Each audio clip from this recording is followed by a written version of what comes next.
This award is so special this year, the Career Achievement Award, for so many reasons. One thing I was thinking of as I was watching the shows today was seeing them with new eyes, seeing them with the eyes of people from IEC or from the Fenning family who perhaps hadn't seen what lasers have been doing in the last few decades.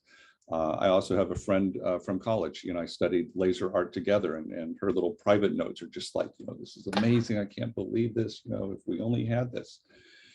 And also to think of what you saw today is on the shoulders of Fred Fenning, of what he did for the industry. So we're going to see a little video, and then various people will speak. And Fred will receive the Career Achievement Award.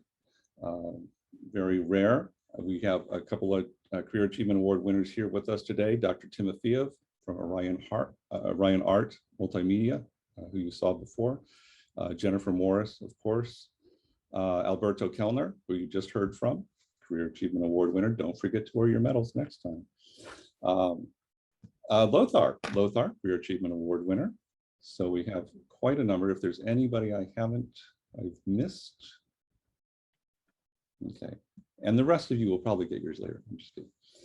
So let's take a look at the prepared video for the Career Achievement Award this year, and then we'll hear from Fred's friends, colleagues, and family.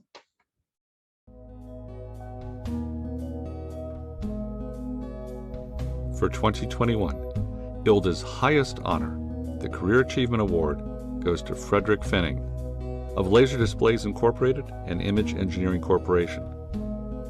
Fred Fenning began his laser show career while still an MIT undergraduate when he joined Laser Displays in 1976.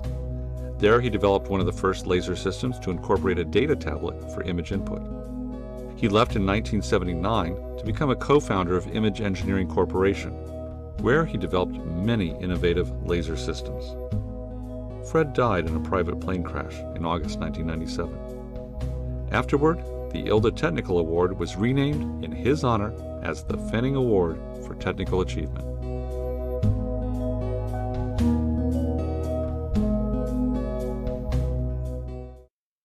I would like to turn it over to Scott Blake. Okay, first, wow, great work. And a lot of it I'm unfamiliar with, the banding, the architecture. It looks great. Thank you for the opportunity to speak, and thank you all for continuing to drive markets and applications for laser projection. I was fortunate to work with Fred throughout his entire career with lasers, initially with laser displays. We had a lot of innovation with Fred, with Bart, Jennie, Eric Isaac, Glenn Heinmiller worked there. We had big, bright, colorful, animated, coherent images in 1978 for Chrysler's 79 model introductions. And then we moved on to create image engineering without Bart, where we really established lasers for mainstream live media and spectacle. And we had great successes at several Olympics, a Super Bowl, Statue of Liberty rededication, and a lot of Fortune 500 events. One of the problems that often occurs with innovation is a lack of robustness. Creativity and innovation are certainly necessary, but insufficient. And new technologies have a lot of surprises, not all of them positive. And one of the things that set Fred apart was his ability to deliver innovations that worked reliably. Lack of reliability profoundly affects reputations, repeat business, revenue, and ultimately survival of businesses. And by creating reliable technological foundations, Fred helped to establish laser projections as spectacular as well as reliable elements of special events and entertainment. Our industry has benefited from many enabling technology improvements with lasers, galvos, computing power, computer functions, to name just a few. And Fred drove advances in all of these areas quietly and with little recognition. I think it's important to recognize that every enabling technology was created by an enabling technologist, and Fred was really seminal as an enabling technologist for so many of the components of our businesses. Thank you for posthumously recognizing my colleague and friend, Fred Fenning.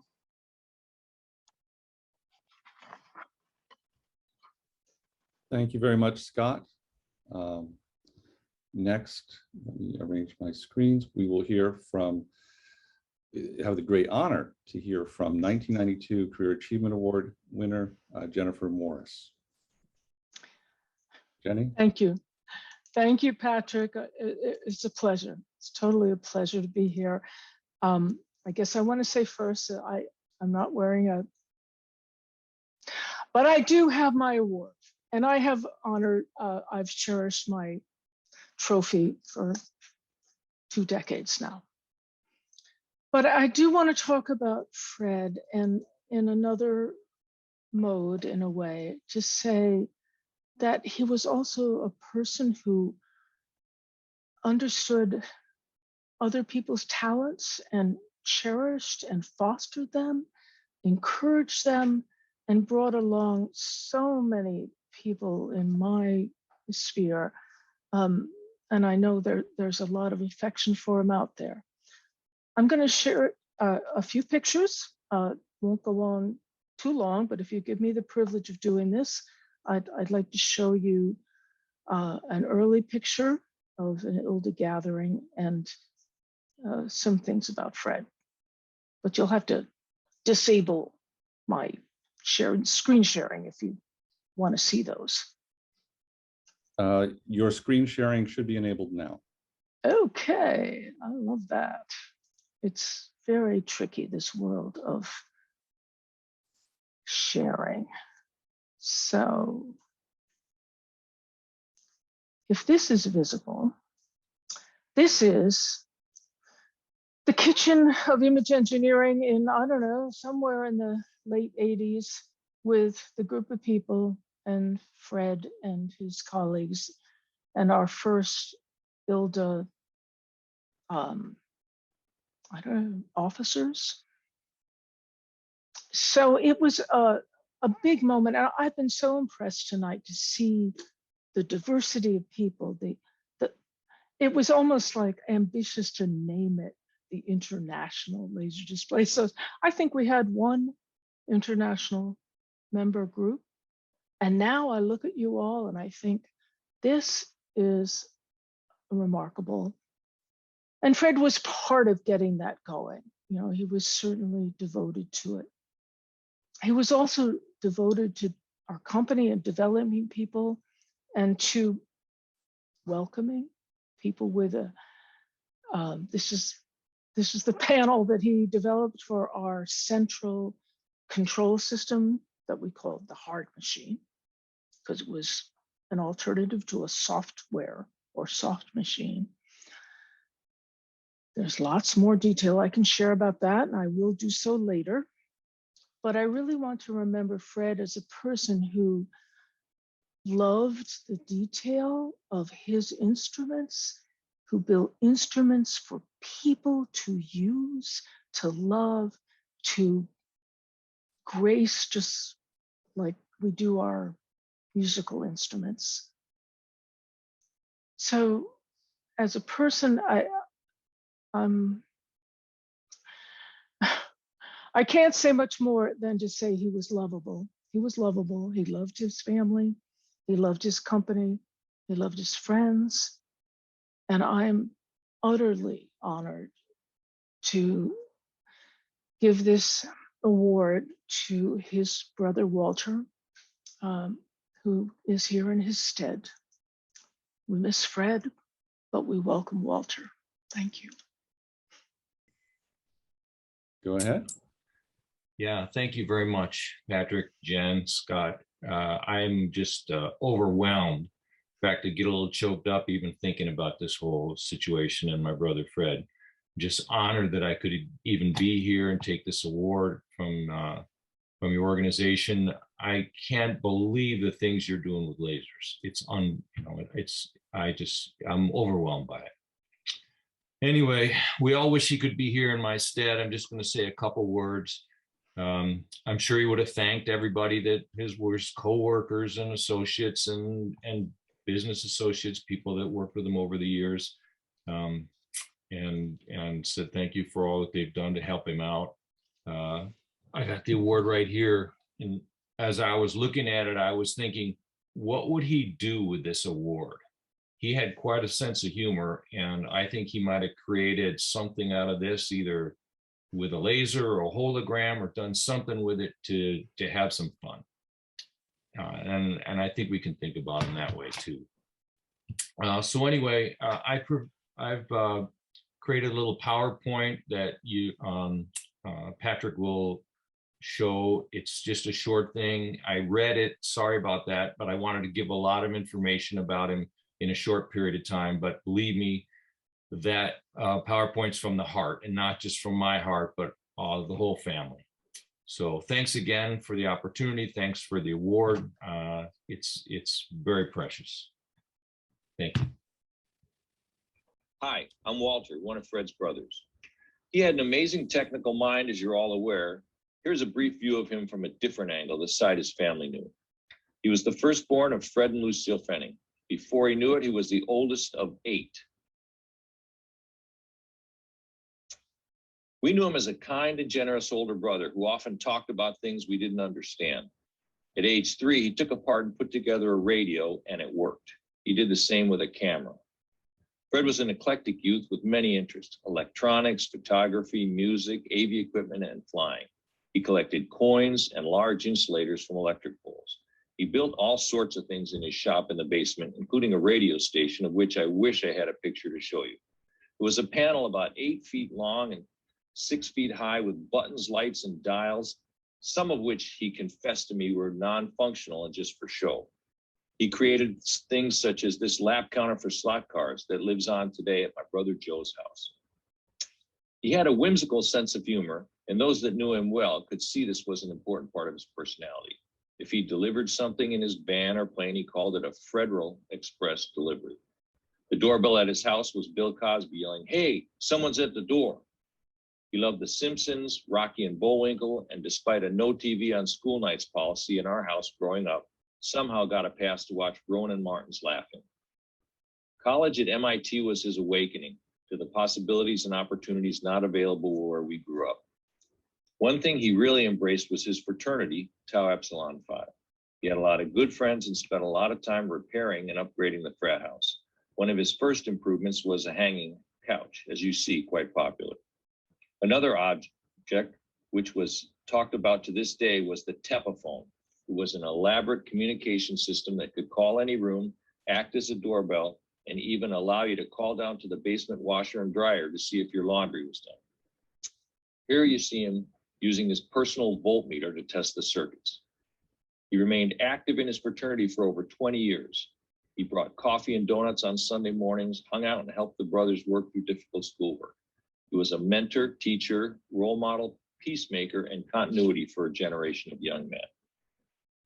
Most of his college activities took place off campus. It took him 6 years to graduate, but I did find a picture of him in an electronics lab and an academic paper he wrote, which I don't understand. Fred always enjoyed his transportation. He rode a motorcycle as his primary means of transport until the weather turned bad or he had to make a delivery. If he had to make a delivery, he'd use his van. It was known as the Fred van. In this picture, it's a little hard to see, but hopefully you can notice that he removed the O, moved the R to the left, and manufactured an E to replace O. So instead of Ford, it now says Fred. He modified and tweaked it over the years to get it just the way he wanted, but the Boston Winters eventually got to it. Just before he died, he bought a new van, and it lives on today at my brother Joe's house. He always drove with the window down, even in the winter. I think it may have reminded him of flying. When he started at MIT, he was an Air Force ROTC hoping to become a jet pilot. Unfortunately, he was colorblind and couldn't qualify to fly jets. This makes his skill with small wires and components particularly impressive, as he couldn't identify anything by color. He had to know where things were stored or read the infinitesimally small code on the label. He didn't let this prevent him from flying. He flew as much as he could, eventually purchasing his own plane and using it as transportation around the country. He visited us all in the far corners of the US and was the glue holding us together. He was an active member of the American Yankee Association, the Grumman Owners and Pilots Organization. He flew to meetings and was famous for his in-air photography. I could go on. Please consider a donation to a scholarship in his name at MIT for deserving students in electrical engineering. We can give you a link through the ILDA. Thanks for the opportunity.